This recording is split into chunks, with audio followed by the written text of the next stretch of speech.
那讲到这汤圆的市民卡，对2015年到今已经发超过196万张出去。不过有民代就批评讲，有的民众是一个人就摕几啊张，这数字根本就是灌水好看尔。内底讲有3700间的店家摕卡片嘛有犹太嘛无影遐济。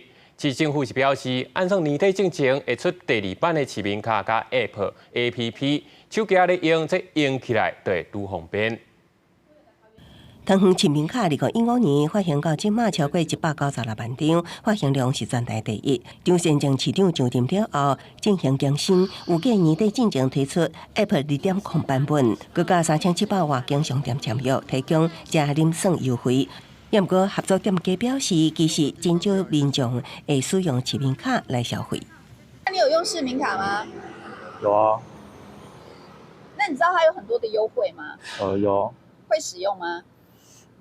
多多少少会啦。没有刻意说想要说去找比较有优惠的地方才去消费，就比如说这家店有优惠，然后我就一定会来这一家买，我比较不会这样子找。对，就是以购物方便为主。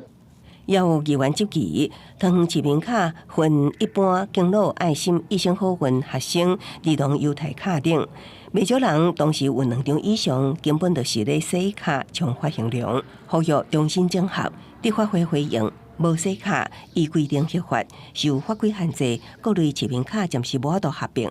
也毋过，未来透过数位码规划绑定实体卡，会当达到多卡合一整合目的。用数位账号的方式来绑定这些对应的卡片，未来只要用这个数位码的一些数位账号，我们就可以分别来查这些对应卡片里面的储值金啊，或者它里面已经使用的这个点数。